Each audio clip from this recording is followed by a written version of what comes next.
pour faire. Dis-moi ça pour dire.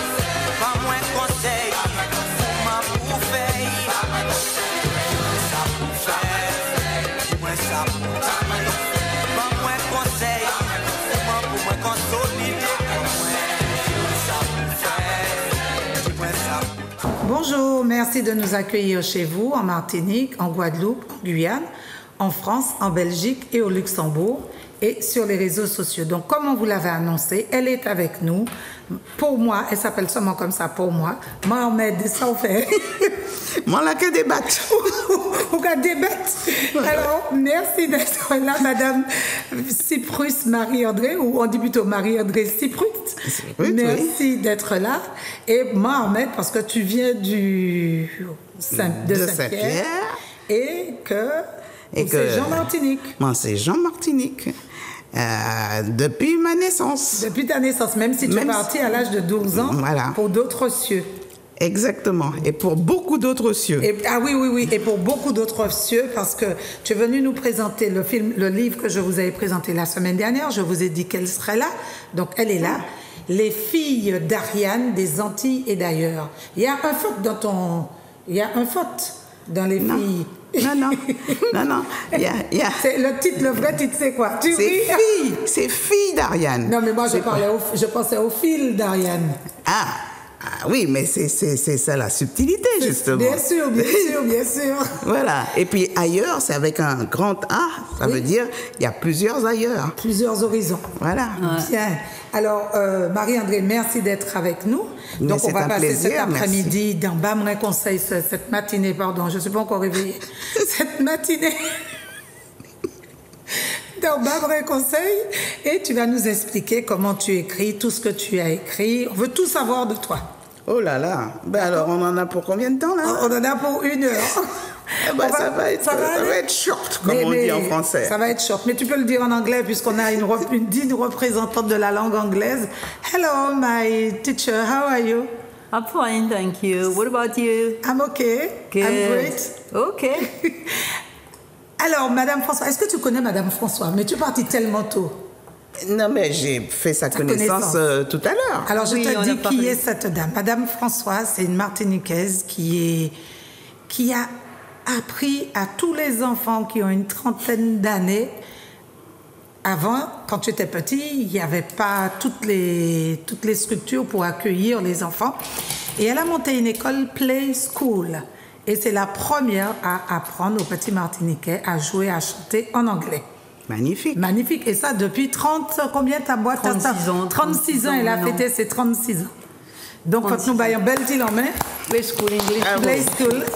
Et aujourd'hui, tu reviens, Madame François, avec un Play School particulier où tu te dis qu'il faut maintenant, nous pas t'es capable parler anglais, nous pas t'es capable parler créole. Oui. Il faut qu'aujourd'hui, que toutes les personnes qui voyagent qui sont embêtées parce qu'elles ne parlent pas, eh bien, qu'elles puissent venir apprendre l'anglais avec toi. Oui, l'anglais courant, ceux qui partent en croisière. Tout le monde capati et puis ils sont embêtés.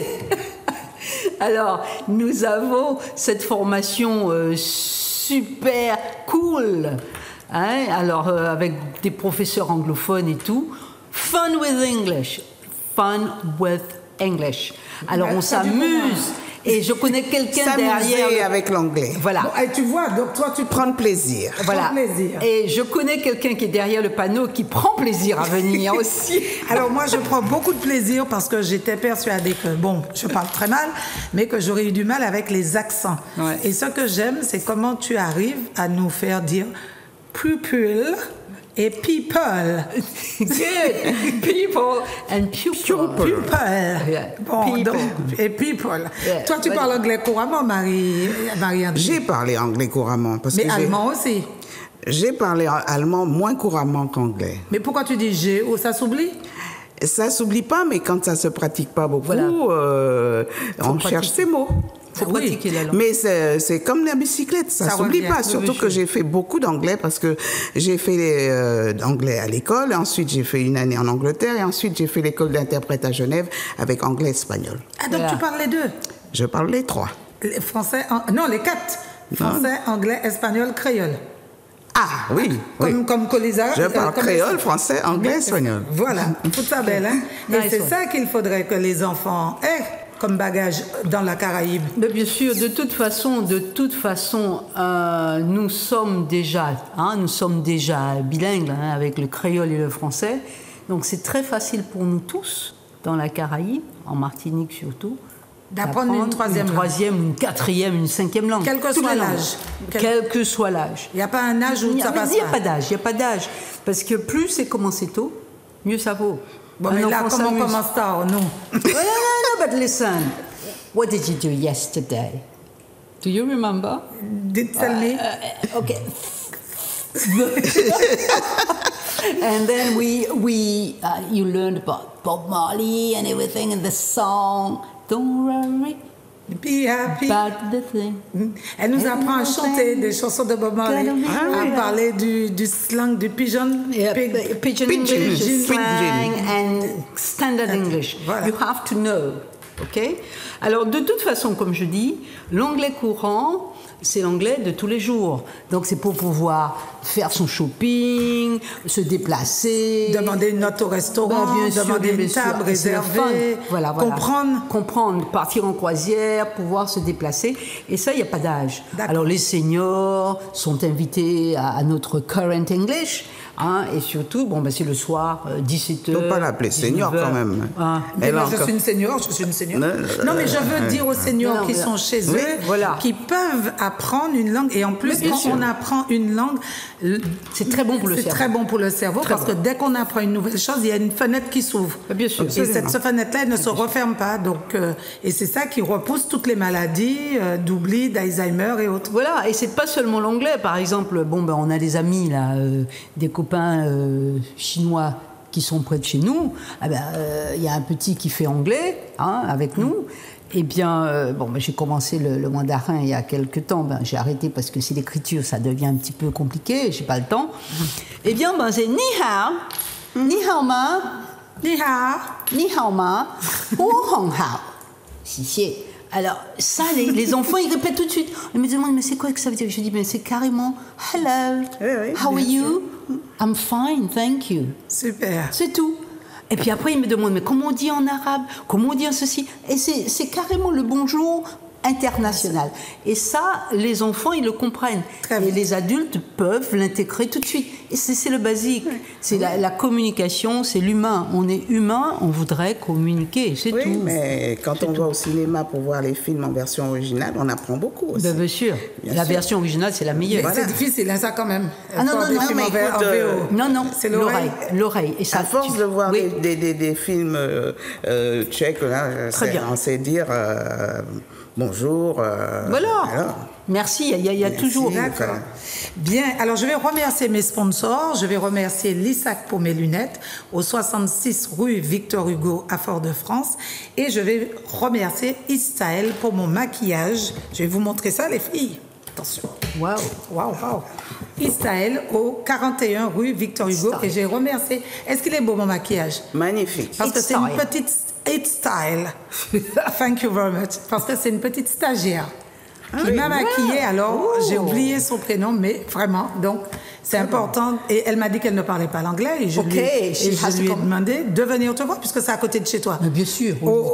Ta rue Victor Hugo, c'est quel numéro? 35. 35. T'as la yoga, il dit, c'est toute la rue Victor Hugo qui t'a anglais, maquillage, lunettes, manger. Mais tu aurais dû nous inviter. Mais pour l'inscription. On se serait fait maquiller avant de venir ici. D'accord, la prochaine fois, on fait ça. Mais il ne faut pas qu'ils viennent pour l'inscription au 35. Il faut qu'ils appellent au numéro qui est en bas, là. Le numéro au 596 73 92 61. 73 92 61. Ou au 06 96 81 01 05. D'accord. C'est là qu'on fait les inscriptions et les cours se tiennent à la rue Victor Hugo. D'accord. Voilà. Alors, les fils d'Ariane. Moi, j'ai adoré. Mais tu brosses. Je sais pas comme ça, comme un arc-en-ciel. Rainbow. Comme un éventail. Comme un éventail, comme un rainbow, on passe. Oui. Rainbow. Alors, c'est un roman, c'est un essai, comment tu l'appelles? C'est un essai, ce n'est pas un roman puisque je n'ai pas tout inventé. Oui. Hein. C'est un essai parce que ça décrit des faits réels ou bien ça s'appuie sur des faits historiques. Mais avec une réflexion qui ne se veut pas, une réflexion pour les grands savants. C'est une réflexion qui se veut pour tout le monde, pour toi, pour moi, même pour mes enfants. Parce que, en fait, dans tout mon travail, je me donne pour mission de faire comprendre et de vulgariser les choses qu'on trouve trop compliquées. Alors, dis-nous déjà qui tu es, Marie-André Cyprut, puisque tu as une fonction particulière. Tu es partie très tôt de la Martinique. Tu n'es pas qu'écrivaine. Non. Parle-nous de toi et de ton parcours. Alors, je suis partie à 12 ans, comme tu l'as dit tout à l'heure, de la Martinique avec ma famille. Et là, j'ai fait une première étape à Paris, où j'ai fait mes études secondaires jusqu'au bac. Ensuite, après le bac, je voulais voyager. Alors pour ça, je me suis dit, je vais faire interprète parlementaire. Carrément. Carrément. Et alors pour ça, je suis partie en Angleterre pour perfectionner mon anglais.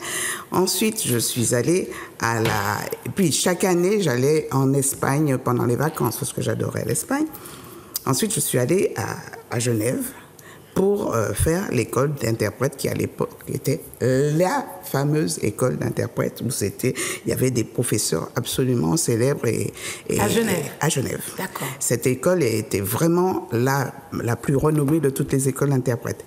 Et j'ai eu la chance parce que ma mère a fait des sacrifices, mais elle m'a envoyée là-bas. Parce que ça coûtait très cher. Ah ça coûte cher. Hein, la Suisse, ça coûte cher. De toute façon, même à l'époque. Mais enfin, j'ai fini par avoir une bourse et j'ai fait l'école d'interprète. Mais entre-temps, j'ai rencontré un homme, l'amour. Mais c'est ça, ils ont fait l'étude, j'ai rencontré l'amour. Ça fait partie du circuit touristique de la vie. Voilà. Il parlait anglais, allemand, espagnol. Il parlait suisse. Suisse. C'est allemand? Non. Il parlait français, en fait. D'accord. Et puis, j'ai eu un enfant, un fils. Alors, du coup, mon rêve d'être interprète parlementaire et de voyager à travers le monde s'est effondré. C'est arrêté là. C'est arrêté au diplôme de traducteur, parce qu'avant d'être interprète, il faut être traducteur. D'accord. Alors, j'ai fait le diplôme de traducteur et j'ai commencé à traduire à la maison des textes économiques qui m'ennuyaient profondément pour un journal économique, technique donc. Puis je me suis dit non, mais c'est pas ça que je veux faire. Alors j'ai commencé à faire des études de psychologie parce que j'aime les gens et j'aime savoir ce qui se passe dans la tête et dans le comportement des gens. Comment expliquer le comportement des gens, à commencer par le mien. Parce que tout mon travail est de ne pas me sentir supérieur aux autres, mais avec les autres. Et donc, une compréhension mutuelle, une explication mutuelle de ce qui se passe et pourquoi ça se passe et où ça se passe et comment ça se passe d'une façon différente d'un pays à l'autre ou d'une culture à l'autre. Donc, après la psychologie, j'ai fait la psychologie clinique pour les enfants avec Piaget, le Ponte. J'ai eu beaucoup de chance, en fait. La psychologie clinique, ça veut dire quoi par rapport à la psychologie? Si tu dis clinique, il y en a une autre? Oui, il y a la psychologie scolaire, il y a la psychologie commerciale, c'est-à-dire tu fais des tests pour les professions, tout ça. La clinique, on est en face à face, comme dans une clinique, comme avec un médecin en face à face. C'est pour ça qu'on appelle ça des études cliniques. C'est pour avoir un rapport direct avec les gens et essayer de comprendre l'autre dans sa différence. Et je suis allée un petit peu plus loin que la clinique. Parce que, après avoir fait la psychologie clinique avec Piaget, donc pour enfants d'abord, j'ai travaillé comme psychologue scolaire Et puis ensuite, je suis partie. Mon mari, mon fils et moi sommes partis en Suisse allemande. Et là, il n'était pas question de faire de la psychologie clinique ou pas, parce que je ne connaissais pas un mot d'allemand. Donc j'ai appris l'allemand. D'accord. Mais en ayant appris l'allemand avec 15 heures par semaine pendant 8 mois, dans une école audiovisuelle, ça doit t'intéresser, j'ai commencé à parler, mais à Zurich et à Bâle, on ne parlait pas allemand, on parlait suisse. Puis d'abord à Zurich, ensuite à Bâle. On parlait suisse-allemand. Donc, c'est encore autre chose. C'est compliqué. Alors, l'accent est compliqué aussi. Je suis allée à Zurich. Oui. C'est pas évident à comprendre. Hein, non, et puis en plus, les Zurichois ne parlent pas le même suisse-allemand que les Bâlois. En plus. Ah oui. Ouais. D'accord. Ah, mais il ne faut pas que ce soit simple. Mais oui. Il faut faire travailler le cerveau tout le temps. Mais bien sûr, on est humain. Et puis alors donc après ça, donc après Zurich, nous sommes allés à Bâle et là la frontière était tout près. Tout près de la France. On était, oui. J'ai senti l'appel de la France et c'est là qu'on a commencé à vivre à la frontière française de la Suisse. D'abord à 50 mètres, ensuite à 200 mètres, ensuite à 1,5 km, puis maintenant j'en suis à 2,5 km. Mais je fais toujours le va-et-vient entre la France et la Suisse, et c'est pour ça que pour moi les frontières ont une signification très très spéciale, parce que pour moi il n'y a pas de frontières, ni pour les gens, ni pour les pays. Il faut abattre les frontières pour qu'on soit ensemble, pour qu'on essaye de vivre et de se comprendre les uns les autres. De vivre ensemble. Et donc, tu as monté le centre de clinique pluriel? Oui, alors, donc après ça, j'ai fait des études, une formation en ethnopsychologie. Alors, je suis contente que tu parles d'ethnopsychologie, parce que j'ai rencontré un psychiatre qui m'a dit que ça n'existe pas, l'ethnopsychiatrie. Bon, alors donc, il m'a tué. Puisque ça n'existe pas, je n'existe pas. Mon cas dit, ben voilà, c'est ce que j'ai dit. C'est marrant parce que j'ai dit, ah bon, donc on n'existe pas, nous. Si ça n'existe pas, on n'existe pas. Non, ça existe tout à fait. Et j'ai fait la formation. Et l'ethnopsychiatrie, psychologie, qu'est-ce que c'est? Alors, parce que je ne suis pas psychiatre, je ne suis pas médecin. Non, mais je suis psychologue. L'ethnopsychologie, c'est quoi? L'ethnopsychologie, c'est essayer de comprendre les gens qui viennent d'ailleurs, avec leurs coutumes d'ailleurs, et de faire le pont entre leur coutume et la nôtre. C'est logique. Voilà. C'est logique. C'est comme quand un Martiniquais te dit j'ai mal au foie. Il t'a mis mal au foie. Ah, ça peut être tout à fait. Quand un Martiniquais dit j'ai mal au foie ou j'ai mal au rein, il n'a pas mal au lombaire. Voilà. Donc si tu ne sais pas qu'un mal de foie n'est pas. Et puis peut venir de causes différentes, suivant l'endroit. Quand on te dit on m'a envoûté, bien sûr, ça existe. Bien sûr. Alors je ne vais pas lui dire mais vous êtes fou. Oui. Il fait moins mal. Il fait moins mal. Il fait moins mal. Et même quand on te dit quoi faire ça, c'est parce qu'il fait mal ou Voilà. Alors, moi, je dis ça dernièrement, j'ai marqué, c'est à des gens qui ont fait mal seulement qu'ils peuvent faire quelque chose. Non, mais à ce moment-là, et je comprends ce que je dis, et les gens qui sont autour de moi comprennent. Quand on dit ça aux Martiniquais, ils ont tous compris. Bien sûr. Yo marre moi. Manquait démarrer. Oui. Voilà. Et il faut tout connaître plante là pour démarrer. Et voilà. Et puis plante là au cas démarrer. Voilà. Et si nous t'es qu'à utiliser plus souvent bagay nous pas t'es qu'à aussi marrer.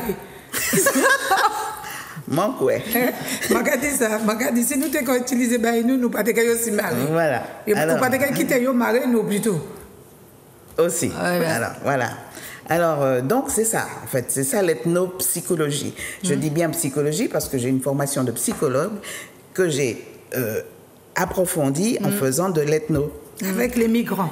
Avec les migrants et avec les personnes exilées et avec les personnes qui avaient du mal à vivre dans la vie qu'ils rencontraient au moment où ils étaient là où ils étaient.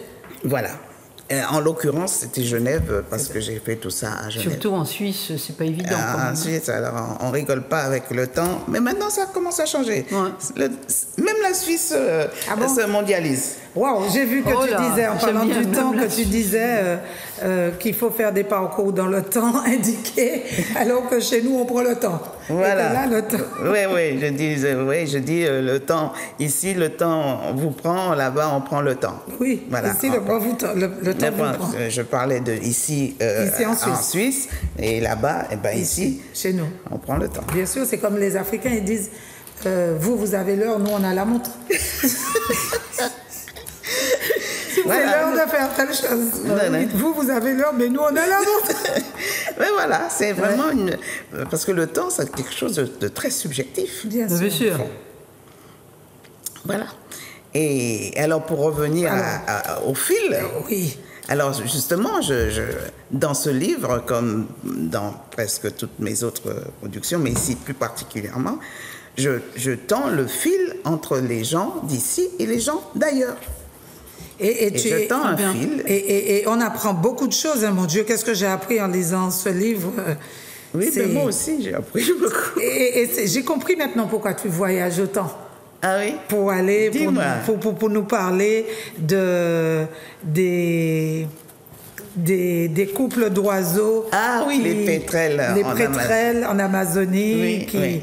Tu fais le lien avec les hommes fidèles ou pas. Absolument. Mais j'étais en train d'écrire ce livre quand je suis allée, quand je me suis retrouvée en Amazonie avec toute cette colonie d'oiseaux, et ça m'a vraiment frappée, quoi.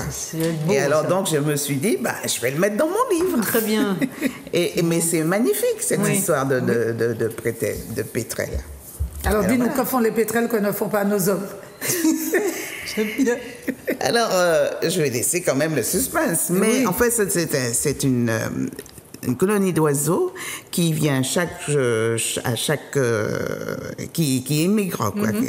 Et puis, mais quand la femme meurt, le mari ne se remarie pas, il se laisse mourir.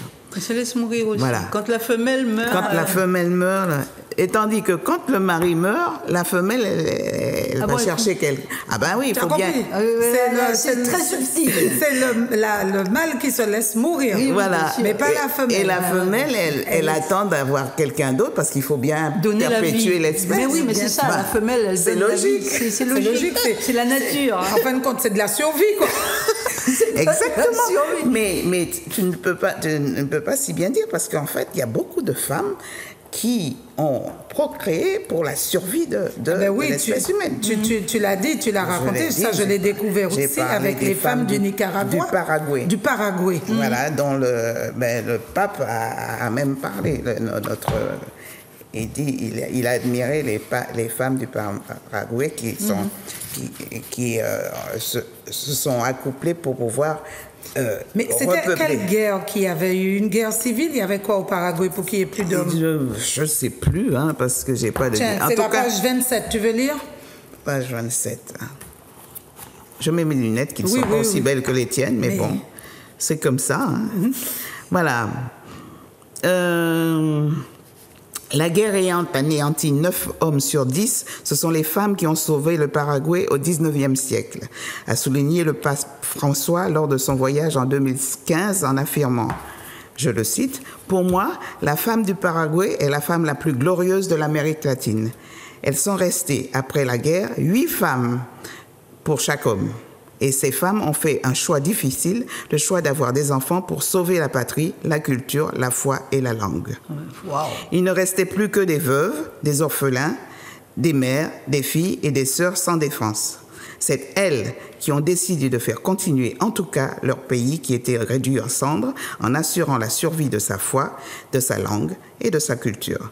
Le matriarcat qui s'est créé à ce moment-là a permis au Paraguay de ne pas mourir. » Fin de citation du pape François. Wow. C'est fort quand même. Eh oui, c'est vraiment des exemples comme ça qui font que les femmes sont fortes. Oui, très fortes. Et d'ailleurs, c'est pour ça... qui donnent la vie. Pardon? Non, c'est elles qui sont là pour... Qui donnent la vie. Oui, pour donner la vie. La force. Voilà. Alors, dans ce livre, j'essaye de montrer que les femmes, elles sont fortes, mais elles sont à la fois héroïnes et victimes. Héroïnes parce que, justement, j'ai pris l'exemple de Ariane, avec le mythe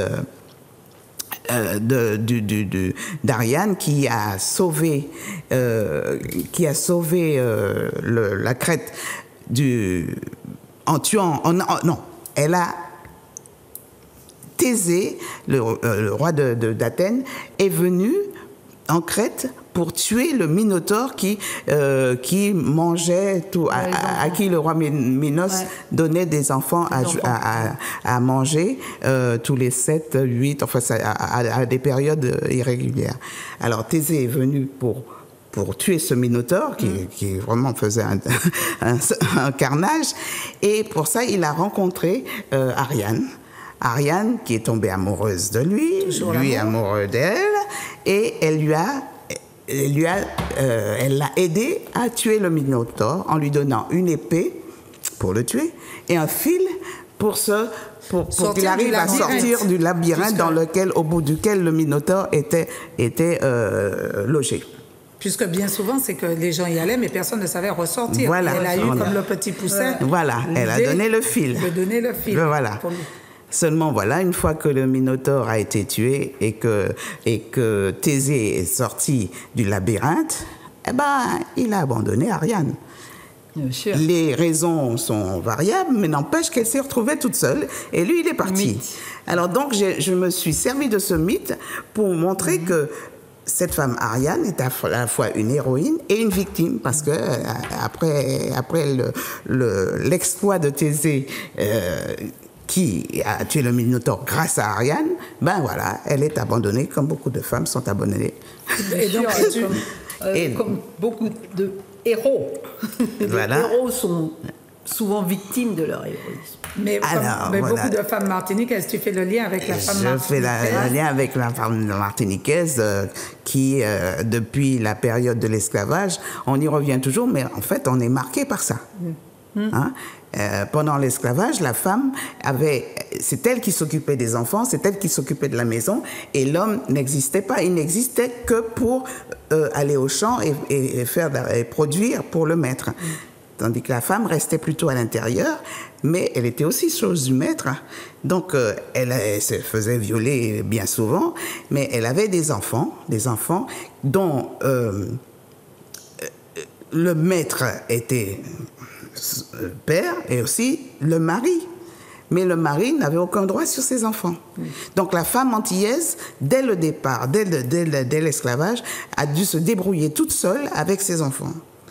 Et c'est comme ça qu'on a une espèce j'allais dire malédiction, mais bon, on s'en sort. Parce que les femmes ont beaucoup d'enfants, et les maris ont aussi des enfants, mais pas avec beaucoup de femmes. Des Yishdewo. Et là, je parle beaucoup des Yishdewo, c'est célèbre, des pages célèbres, et comme quoi on peut quand même s'en sortir. Et la femme a pris l'habitude de prendre les choses en main et de trouver une solution. C'est pour ça que comme sous-titre à mon livre, je dis « La résilience en partage ». Voilà, la résilience, la porte de sortie. À travers le monde entier. À partir de l'histoire de femmes antillaises, puisque j'en suis une, j'essaye de montrer dans ce livre que toutes les femmes, partout où elles sont, elles trouvent le moyen de se sortir de situations difficiles, alors que c'est pas toujours évident. C'est vrai. Et alors, tu vas être contente, elle fait un clin d'œil aux pacotilleuses qui voyagent d'île en île, et ta mère était pacotilleuse. Ah oui. Ah oui? Oui, elle avait justement son magasin au 46 rue Périnon, là, qui est devenu, je crois qu'il y a un restaurant. C'était au 46 rue Périnon, du côté de chez, il y avait Le Bel, il y avait la librairie Iman. Voilà, parce que je me rappelle, ma mère avait son magasin là, et nous, puisque je sortais, c'est pas nous, puisque ma soeur était trop petite, et je sortais de 46 rue Périnon et j'allais au Petit Couvent. On avait les tabliers bleus et blancs. On marchait là, près du palais de justice, et on descendait, je passais dans le palais, du côté dans la cour, et je rejoignais le petit couvent. Le petit couvent. Et c'était une des premières pacotilleuses, donc elle travaillait, elle voyageait, elle faisait Trinidad, Barbade, Curaçao, elle parlait anglais couramment, espagnol couramment, et puis c'est des femmes qui ont beaucoup voyagé et qui sont très indépendantes, qui ont été très indépendantes. C'est ça que non seulement et parce qu'il fallait qu'elles se débrouillent seules. Et puis elles passaient avec leur bagage et c'est elles qui portaient la charge de leur. Elles cherchaient les objets. Les produits, je me demande comment elles cherchaient les produits et elles les ramenaient. Et en fait, ça servait de lien. Elles servaient de lien d'une île à l'autre. Oui, à part la vente de tous ces produits qui venaient d'origines différentes. Oui, bon, enfin, je sais qu'à cette époque, il y avait deux bateaux qui voyageaient. Bon, ma mère, elle ne vivait pas seule. Elle avait quand même son mari. Hein, ils avaient père et mère. Hein, mon père était carré, sage et tout, mais c'était le père, disons, le père qui était là, calme. Ma mère, elle était plutôt le bulldozer, quoi. C'est la maîtresse femme. Oui, voilà. Et donc, ces femmes-là, elles partent. Non. Et c'est ce que je voulais vous dire. Elles partaient, voyageaient en groupe. Oui, non, mais je veux dire pas avec le père. Ah non, pas du tout. C'est ça que je voulais dire par là. C'est que vraiment, les femmes voyageaient. Je vous dis, il était carré. Elles étaient indépendantes, c'est ça. C'est lui qui s'occupait des enfants avec les servantes et tout ce qu'il y avait à s'occuper, puisque lui aussi il était commerçant, mais maman elle voyageait. Et ce n'était, comme je vous dis, c'était bon. Je pense que c'est depuis l'enfance, parce que ces gens-là sortaient de Rivière-Pilote. Hein, et je pense que beaucoup de femmes, beaucoup de ceux qui sont sortis de Rivière-Pilote... L'insurrection. Wow. C'était des gens... C'était des descendantes de Lumina. Ma mère était de Rivière-Pilote. Vous voyez, de Rivière-Pilote. Et ma mère nous a toujours dit que toute petite, elle faisait la commerçante. Elle faisait le commerce. Elle voulait, c'est elle qui faisait la boutique. Qui tenait la boutique. Qui tenait la boutique. Ouais. Les autres, machin, elles voulaient tenir la boutique et les livres de contes. Et elle a fait d'ailleurs. Donc, non, mais c'est très bien. Ces femmes, c'est vraiment à respecter. Bon, mais tu sais qu'aujourd'hui, tu le dis, que les femmes ne veulent plus qu'on les appelle des potomitans. Hein. Oui, il y a une levée de bouclier. Voilà. Elles ne veulent plus être des potomitans. Voilà. Eh ben voilà, ma foi, pourquoi pas, hein, tout évolue, hein, voilà, parce qu'elles veulent, parce que la potomitan, à l'époque, en fait, d'après ce que j'ai cru lire et étudier, elle était plutôt à la maison. C'était le poteau du milieu. C'est un potomito. C'est le socle du foyer. Oui. Et maintenant, les femmes, elles veulent s'émanciper, sortir de ce foyer. Donc, elles ne veulent plus être potomitos. Mais pourquoi pas? J'entends, il faut évoluer. Bon, chaque époque, hein, une époque pour chaque chose. Mais n'empêche que la femme potomitante, c'est un modèle de femme qui est vraiment frappée de force et qui existe encore, même si elle n'est plus strictement lié au foyer. Symbole de force. C'est la symbole de force et d'éducation. D'éducation, parce que la femme, elle est là pour éduquer, éduquer. Voilà, de s'occuper des enfants, d'éduquer les enfants. Alors, tu parles des Hijdewa dans l'histoire et l'actualité. Et alors, c'est bien en ce moment avec la reine, comment elle s'appelle, Meg qui a épousé... Meghan qui a épousé Jean. Et du coup, on voit que les Hijdewa, puisque tout le monde dit maintenant, oui, mais son arrière-grand-mère au prince était, et tu le dis, et que c'était un noir. Oui, mais c'est comme ça que le monde, finalement... On est tous vraiment en train de se mélanger. Mais on s'est mélangé depuis longtemps, et c'est ça qu'il fallait. On s'est mélangé depuis longtemps, mais simplement que maintenant, on se mélange plus plus, de façon encore plus généralisée avec la mondialisation. Oui, avec la mondialisation, avec le fait que tout le monde voyage partout. Oui. Et puis on rencontre des gens partout. Et puis alors on s'accouple un peu partout. Mais c'est bien, et c'est bien. Et c'est bien comme voilà. ça, parce que bientôt, quand je dis bientôt, je suis sûre que on sera peut-être plus là, mais il y aura plus de frontières, plus de, on sera. C'est utopique. Vaut mieux vivre d'utopie qu'une seule race. Il n'y a pas de race d'ailleurs. Il n'y a pas de race. On deviendra un comme ça, et puis c'est tout. Alors, tu parles de Dumas, qu'on savait que c'était Alexandre Dumas. Oui. Beaucoup de Français ont découvert qu'il était noir, et même nous, parce qu'on ne nous en a jamais parlé. Non, évidemment, à l'école, à l'époque, à l'école, on n'en parlait pas. Mais maintenant, ça commence à se... Même le chevalier, ça avait été dit. Voilà. Oui, mais celui-là, c'était encore quelque chose... quelqu'un... Il avait un destin un peu spécial parce qu'il était devenu le chouchou du roi. Ouais. Donc c'était un petit peu la vedette, si tu veux. D'accord. Alors que les autres fiches des rois, ils étaient plutôt cachés. Puis alors j'ai découvert alors Cyril Bicêtre, c'est le neveu illégitime de l'impératrice Joséphine de Beauharnais. Encore un Yishtewa. Encore il y en a eu plein. Eh oui, il y en a beaucoup. Mais alors moi, j'ai adoré quand tu nous racontes ce pan de l'histoire où c'est lui quand même qui est à l'origine de l'abolition. De l'abolition. Et pas du tout... Enfin, pas du tout, non, c'est un peu... Non, mais bien avant. C'est-à-dire, oui, mais en fait, bon, Schœlcher, c'est vraiment l'officiel, mais comme il a travaillé, Cyril Bicêtre, il a travaillé avec Schœlcher. Mais oui. Ils se sont bagarrés, et du coup, la gloire est restée à Schœlcher, qui est au Panthéon, tandis que Cyril Bicêtre, personne n'en parle. Personne n'en parle et personne ne le connaît. Mais pourtant, c'est lui qui a 10 ans avant, ouais. c'est lui qui a œuvré pour préparé le décret. Le décret d'abolition de l'esclavage. Donc, mais c'est un illustre inconnu. Voilà. Je te le présente. D'accord, merci, je suis heureuse de le rencontrer. Alors, on parle de quoi encore? Est-ce que tu as un passage préféré? Est-ce que tu veux... Non, mais c'est toi. J'ai bien aimé la polyandrie des femmes, ça c'est bien ça. Oui. Est-ce que tu sais qu'il y a des pays où les femmes, elles ne se marient pas et elles peuvent choisir les maris qu'elles veulent et autant de maris qu'elles veulent? Ça, c'est en Afrique, là. Non. Les hommes en Afrique font ça, mais nous, on fait ça aussi. Voilà. C'est quel pays? Oui, c'est quel pays? C'est dans un pays qu'on connaît peu. Hein. C'est vers le Bhoutan, enfin en Asie, quelque part en Asie. Le nom, je sais pas. Vers le Bangladesh, la Malaisie, l'Indonésie, l'Asie du Sud-Ouest. Oui, c'est en Asie du Sud-Ouest. C'est en Asie. Ah bon? Mais bon, ça aussi, c'est des choses qui font plaisir. C'est comme les femmes amazones, là. Pardon? C'est comme les femmes amazones. Les Amazones? Oui, alors c'est... C'était pas polyandre, hein? Non, mais là, bon, alors...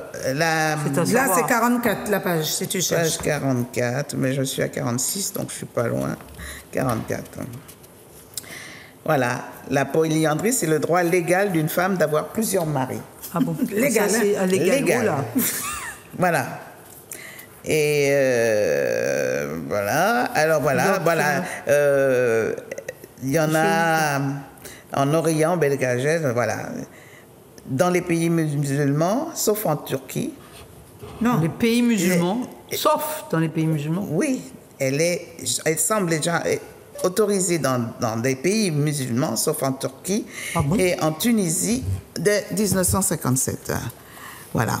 Et non, mais il y a beaucoup de choses comme ça qu'on ne connaît pas et qui ont existé, qui maintenant disparaissent peu à peu, hein, mais qui ont existé et qui ont fait, qui montrent que finalement la femme elle oscille entre puissance et grandeur et décadence. C'est-à-dire que, voilà, son avenir et sa vie passe en dents de scie. Oui. Tantôt, le destin, son destin surtout. Oui, parce que tu dis qu'au Moyen-Âge, les femmes étaient très libres et que grâce à l'Église, elles ont pris une propension dans les écoles et incroyable. Oui, mais voilà, mais ça, tout ça, et puis tout d'un coup, l'homme se dit, ah mais non, ça va pas, ça.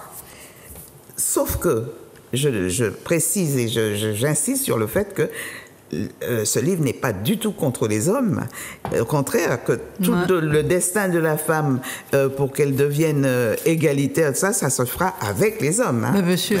Alors, mais n'empêche que c'est complémentaire. Bien sûr. Alors, qu'est-ce que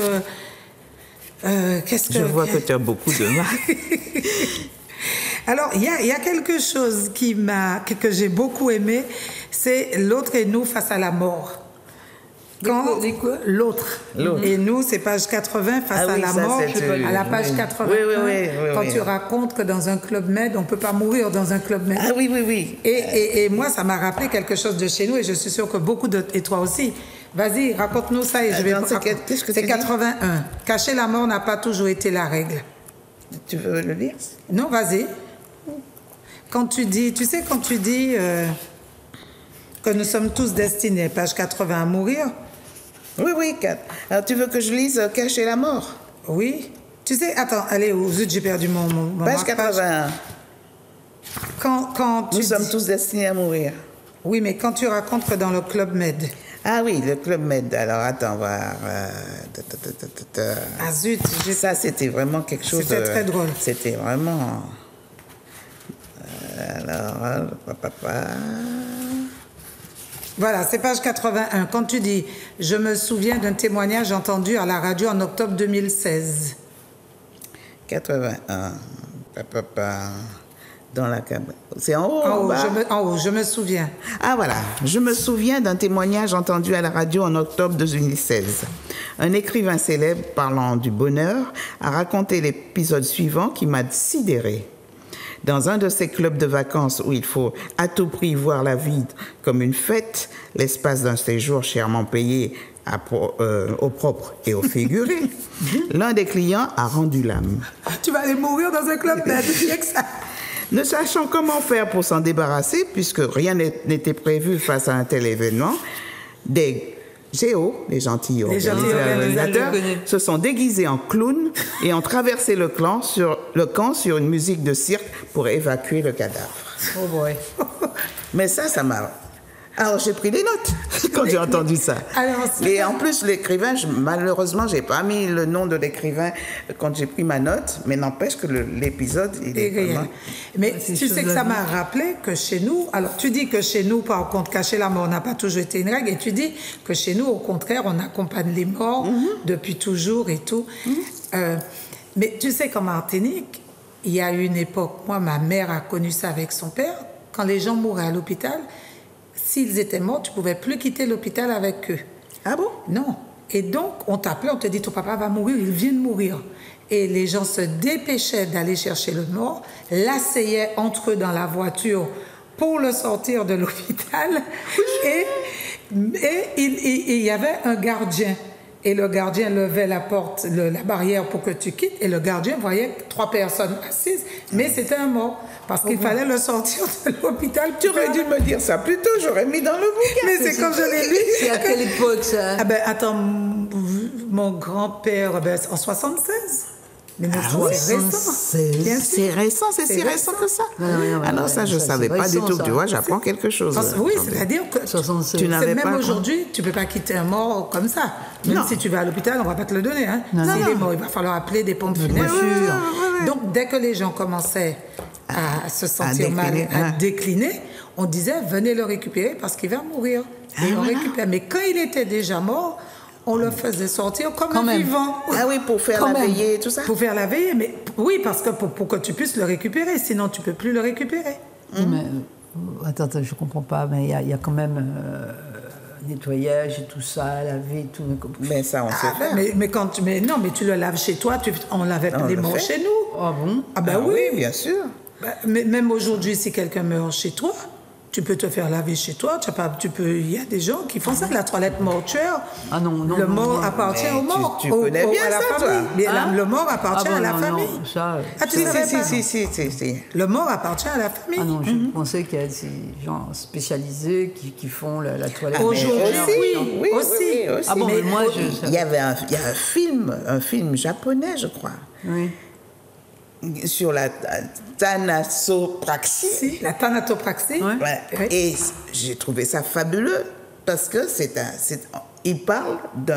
film parle de l'amour de ce monsieur l'amour qu'il a pour Les morts. le maquillage des morts, Oui. pour la préparation des morts. oui, bien sûr. Mais c'est un film magnifique, formidable. Je sais Oui, mais pas c'est un me donner le nom. spécialiste. C'est un spécialiste. Oui, non, mais voilà. ça- Mais c'est pas n'importe Mais- qui. Non, là. mais on peut le faire à la maison. Avant, il y avait dans le quartier, dans les familles, quelqu'un qui était spécialiste des morts. Comme les accoucheuses, dès que quelqu'un mourait, on lui disait un tel est mort. Et ma mère, c'était sa spécialité. Tous les jeux de morts de la Ah oui, famille, c'est c'était elle vrai. qui les préparait. bien. Il est préparé. Ah bon? Et donc, Je savais pas. Non, Quand- moi là, je découvre là. et donc, oui, boucher les morts, les préparer, tout ça, les gens faisaient ça chez eux. Oui. Il n'y a que 10 ans qu'existe un crématorium ici. Non, je sais et pas, que mon les gens père vont... est mort en métropole, bon ben. Non, mais la métropole, c'est où? La métropole de France. En France, L'Hexagone. mais oui. L'Hexagone. Mais nous, on ne parle pas de Martinique, on ne parle de Bocaïnou. Mais ma mère est décédée en Martinique, bon, on a Mais fait c'est pas toi venir qui les as pompes fait. funèbres. Et Mais c'est dans non. quelle année? Bon, ça, bon, il y a quand même 15 ans de cela. On a fait venir les pompes funèbres, carrément. Oui, parce que... Oui, Non, mais parce non, que moi, parce vouliez. que maintenant, il n'y a plus tellement Parce de que vous veillées. voulez. Il y a peu de veillées funèbres, ou bien dis-moi. Non, il y a parce que moi, à beaucoup. l'époque, quand j'étais petite à la Martinique, il y avait des veillées funèbres. Il y a des J'y veillées suis tous les allée. soirs. Il y a des veillées tous les Ah, soirs ça en continue, Martinique, quoi. mais ça, de moins en moins à domicile. De plus en plus à la Ah, Joyau, au d'accord. crématorium. Ah, d'accord. De plus en plus. Mais si tu veux faire une veillée chez toi, Tu peux. le mort appartient à la famille, tu fais ta veillée chez toi. Il n'y a aucun texte qui t'empêche. Oui, mais non, Et je quand la parle du personne lavage meurt- et tout ça, je sais. Mais quand elle meurt chez elle, tu la laves chez elle, tu prépares ton mort, tu n'es pas obligé d'avoir un thanato. Ok. En plus, aujourd'hui, les gens meurent de maladies. Ils sont dégradés, ils sont abîmés, ils ont des escarres. Mais avant, les personnes mouraient de vieillesse. Elles mouraient. Mamie et moi, mon arrière-grand-mère est allée se coucher, elle avait 103 ans, puis elle ne s'est pas réveillée. Magnifique. Qu'est-ce que tu fais? Elle est morte, elle est chez elle, couchée dans son lit, tu lui fais la toilette, tu appelles le pompe funèbre, machin, et puis c'est tout. Ok. C'était simple. C'est comme accoucher, les gens accouchaient chez eux aussi. C'était pas une Ah oui. maladie, la Oui, grossesse. oui, mais enfin, ils accouchaient chez eux, mais ils avaient une sage-femme. Pas une sage-femme, Pas mais forcément. pas une sage-femme. Il y a une dame voisine qui sait savait. faire ça et Oui. puis il le Ah fait. bon? Mais ça, c'était avant. Avant que tout soit... Tout soit médicalisé. Et régularisé et législé. Comment ils appelaient encore les sages-femmes là? Les matrones. Les Il y matrones. avait des Il y avait matrones. un autre nom. C'est ça. Bien, alors, on va parler des matrones. Parce qu'on aborde de tout. Alors, est-ce que tu sais qu'on enterrait le placenta, le cordon ombilical avant en Martinique? C'est là qu'on Ah non, dit. non, ça, je sais pas. Non, Aïe, je connais aïe, pas. aïe. Là, il y a qu'à dire côté lombricouteré, côté lombricouteré. Où ça va la lombricouteré? N'importe quoi. Ah ben, les Toi, gens tu qui le sais, m'écoutent, toi. moi je sais. Voilà. Et je sais Ah où bon? sont enterrés ceux de mes petits-enfants. Ah, mais Ils moi, sont je chez sais. moi. Ah oui? Ils sont Ben chez moi voilà. dans mon jardin. Moi, Et je- on a mis un arbre pour chaque enfant. Eh ben voilà, j'ai une amie à Genève Ah bon? qui a fait ça pour son enfant mort-né. Enfin, Ben son oui, enfant oui. a fait une fausse couche. Elle a pris Le cordon, le placenta? Non, elle a pris carrément Le fœtus? Le fœtus. On lui a donné? On lui a donné. Et c'était très compliqué. Ah, c'est compliqué, hein? Mais on lui a donné et elle a enterré dans son jardin et elle a mis un arbre dessus. Oui, mais ça, c'est différent. Mais le cordon ombilical, ouais, alors mais tu l'as ça- demandé avant d'accoucher, alors? Non, t'as dit- Non, Alors, mais en non. Afrique, ça se fait Où c'est? beaucoup. En Afrique, dans beaucoup de régions d'Afrique, ça. Mais Ah aux bon? Antilles aussi. Aux Antilles, bon? on a Je savais toujours pas. fait ça. Et en fin de compte, aux Antilles, ce qu'on faisait, c'était le cordon ombilical. Mais quand tu as ton bébé, quand il sort de l'hôpital, le cordon n'est pas cicatrisé. Il y a une petite pince et il va tomber chez toi. Ouais. Mais oui, quand tu as un bébé qui naît, Oui, il y a une je m'en pince pour rappelle couper le cordon. C'est une pince en plastique. Bien sûr. Et la pince, c'est toi qui fais les soins du cordon jusqu'à ce qu'il tombe. Moi, je Mais m'en rappelle oui. plus de ça. mon fils est né en Angleterre, je m'appelle là et je m'appelle pas de ça. Franchement. Tu as vu, voilà pourquoi il faut, quand tu disais... Il faut lire mon livre. Il faut lire ton livre. Mon deuxième fils est né ici, je ne m'appelle pas avoir... Ah ben, moi, j'ai pas fait ça parce que j'étais à Genève, mais de toute façon, à l'époque, je savais même pas. Moi non plus, moi je sais pas. C'est après que j'ai maintenant, mais c'est aujourd'hui. Bon, de toute façon, merci beaucoup. Eh ben, donc, si vous voulez savoir toute messe, si vous voulez savoir toute messe, nous, pour nous café, comment nous café, achetez le livre là. Ok, je vais l'acheter. Et attends. Non, mais vous avez mis tout ça là dans le livre, tout ça. Eh ben oui. Elle j'explique. C'est parce que Guylaine l'a lu et puis je crois qu'elle l'a bien lu là. Et puis en plus, quelqu'un a pris mon livre, il est tombé et du coup, toutes mes petites, tous mes marque-pages ont glissé. Et donc, je cherche pour toi. Est-ce que tu sais c'est où la page quand tu racontes parce que c'est important, le deuxième jumeau cosmique. C'est quel le jumeau cosmique? Là, je peux pas te dire le jumeau cosmique. Attends, voir. Ça, j'ai pas mon ordinateur, mais jumeau cosmique, et puis ça te donne la page. Ça me donne la page, tandis que là... Mais je vais le trouver, c'est comme mes... Et donc, quand ici, ton enfant naît, qu'est-ce qu'on faisait? Eh bien, le cordon, le fameux lombric qui est tombé, tu le plantes dans ton jardin, et moi, pour chaque petit enfant et mes enfants, j'ai planté un arbre. Ah, pour tes enfants aussi? Pour mes enfants tu faisais déjà ça? Ah ben oui, mais mes enfants ont 32 ans. Ah oui, ah oui. Et donc, c'est pour ça que je suis aussi ancrée dans ce pays-là. Moi, ça va le planté. Oui, ben oui, évidemment. Et tu as un très beau jardin en plus. Et oui, j'ai un jardin pas très grand. Voilà, c'est la page 47. L'enfouissement du placenta. Donc, tu dis, commence à la page 46. C'est même Momos enterre les placentas au moment des naissances. Ah oui, les mossos. Les mossos. Ouais. On dit mosso, je sais pas. Enterre les placentas au moment de naissance, conformément aux coutumes ancestrales de nombreuses sociétés matrilinéaires à travers le monde. En Amérique du Nord, avec les Navajos d'Arizona, aux Antilles, on posait le cordon ombilical surnommé corde du nombril dans un trou creusé au pied d'un arbre du voisinage, coutume sans doute héritée d'Afrique, principalement des groupes bantous ou autres, Ghana, Guinée, Congo, Côte d'Ivoire, Sénégal, Togo, etc. Je continue? Oui. L'enfouissement du placenta, considéré comme le frère jumeau du nouveau-né, avec le cordon ombilical et certaines plantes dans la cour de la maison ou proche de l'endroit où la mère a accouché, fait partie d'un rituel millénaire qui consiste à le restituer à la terre nourricière. Ça, c'est très africain, ça, hein? Seule une femme ménopausée, estimée complète, accomplie, qu'on aura qu'on aura félicité et consacré en lui disant « Vagor », c'est-à-dire « bravo », pourra accomplir ce geste sacré qui marquera l'enracinement du nouveau-né à la terre qu'il a vu naître, afin de la féconder davantage, de donner plus de vie à ses habitants. Si l'enfant tombe malade, ses parents l'assieront à l'endroit où son placenta était enterré, afin qu'il reprenne contact avec son jumeau cosmique. Oh non! Wow! Wow! Ah, où elle a nous sorti? Ça nous fait ça. I never knew about that. I don't know. You're learning every day. Ben voilà, on apprend tous les jours. Thank you very much. I don't know where mine is. Mais moi, je ne sais pas où le mien. It's gone with the wind. It's gone, but I know I have it. This is very important for me. Ben oui, mais... This, I know about it. I would never... This is important. Pourquoi le nombril est important pour toi? For me, it is my eye. Ton œil? Oh, yes. Ah, mais c'est pourquoi tu parles des chakras, alors? I'm not talking about chakra or whatever, but this is very important. Nobody's going to touch that. Ben, tu vois, il y a quand même quelque chose de... Hein, important, because that's where all my...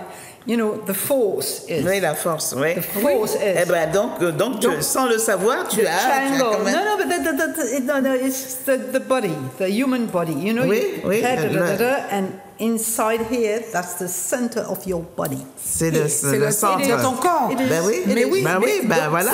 Donc tu es rattaché quand même à ça. Yes, but I'm not rattaché. Hein? I'm living. It is there with me. Oui. But what is gone is gone.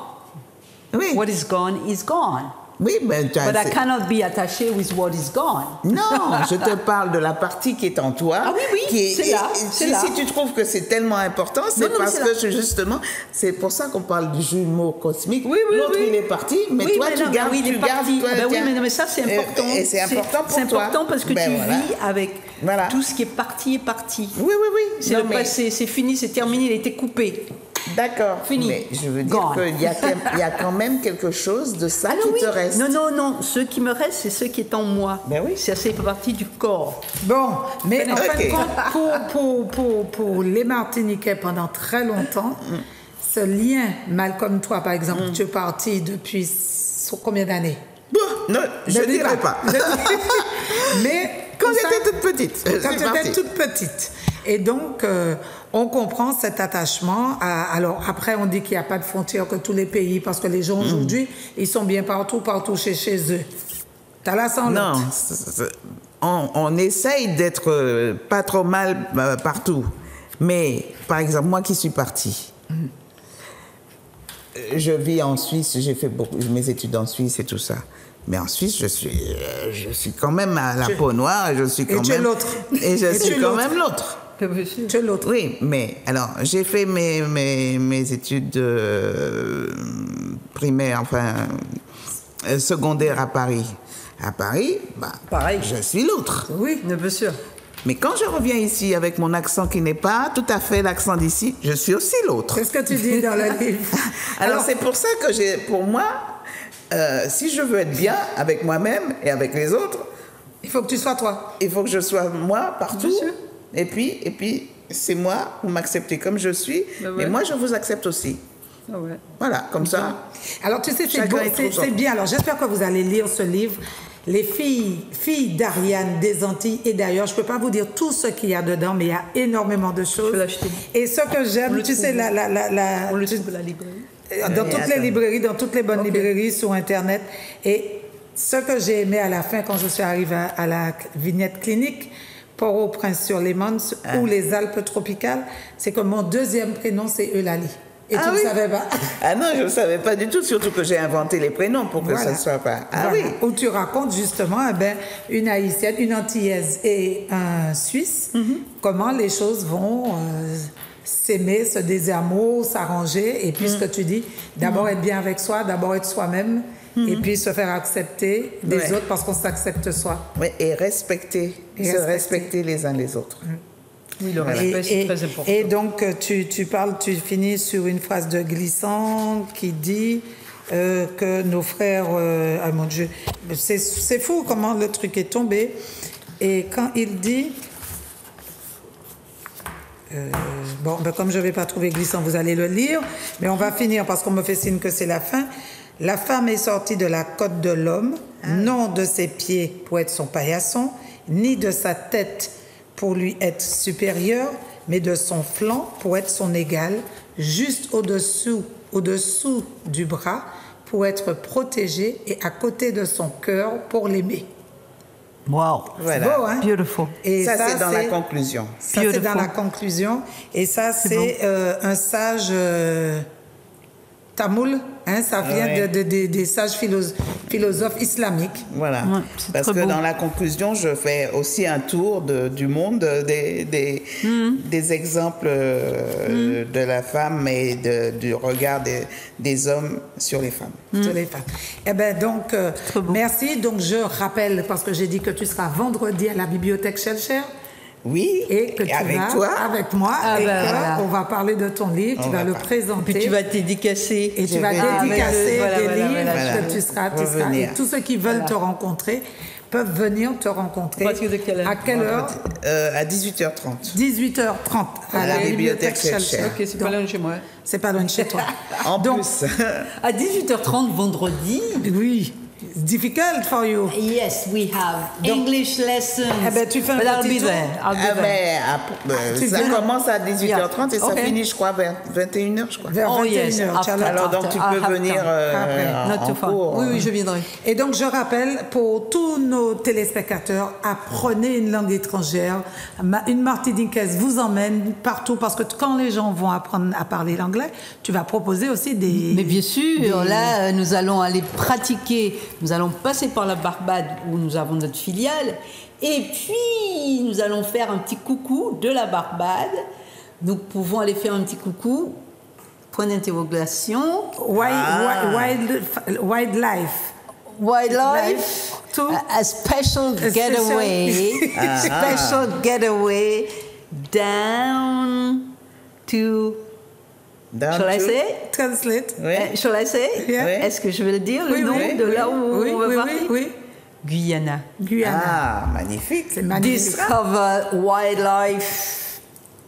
La And vie look, sauvage. look, La the vie tiger, sauvage. tiger. Oui. There. Wow, we have it there. On va voir Non, ça. Il y a des, il y a des tigres en Il y a des jaguars. Bien sûr, même. des jaguars. Il y a des jaguars en Guyane? Non, Guyana. Ah, Guyana. Ah, d'accord. Guyana. hein. Ah, d'accord. Parce que... Borderline with Brazil. Ah, d'accord. Brazil. Ah, ben, c'est Dans ma plus bas, forêt d'accord. amazonienne. Ah, ouais, ah oui. ben Brazil. Oui, j'y étais. Il y en a. Ouais, ouais. Suriname. Ouais, ouais. Bien, alors je redis And, le numéro de le fixe 73 02 61. Non, 73, 92. Attends, pas me mettre tes bons lunettes. Ah oui, là, tu... 73 92 61. Thank you. Et le portable 81 01 05. Voilà. Alors moi, Ahmed, merci beaucoup Merci beaucoup. pour, Mon régal. la résilience en partage. Voilà. Et après, tu parles aussi de la résilience et tu dis Oui. que c'est pas comme ça qu'a fait. C'est à nous, mais c'est pas comme ça C'est qu'a pas fait. comme ça qu'a fait. Bien, ben merci beaucoup. Merci de nous avoir accueillis chez vous. Merci. Thank you very much. It was a pleasure. It was a pleasure for me too. Et merci à toi, Guylaine. Merci. Donc, Merci. cette émission sera rediffusée. Donc, je remets les lunettes de la fin pour remercier mes sponsors. Elle sera rediffusée vendredi matin de 9h à 10h. Et puis, je remercie It Style pour mon maquillage au 41 rue Victor Hugo à Fort-de-France. Et puis moi, je vous dis rendez-vous à vendredi après-midi, 15h, 16h30, chez vous. Donc, je pense que ma faune sera là ce vendredi. Ah Merci. Je remercie François qui m'a aidé à réaliser cette émission, Hervé qui m'a aidé à réaliser cette émission, et puis Yannick s'il est arrivé. Eh bien, merci mesdames. Merci, Bon madame. plaisir. Merci. À bientôt. See you Au revoir. soon. See you soon. See you soon. Bye bye. Bye. Bye. Dis-moi ça pour toi, pas moins conseil, pour ma bouffée. Dis-moi ça pour faire, dis-moi ça pour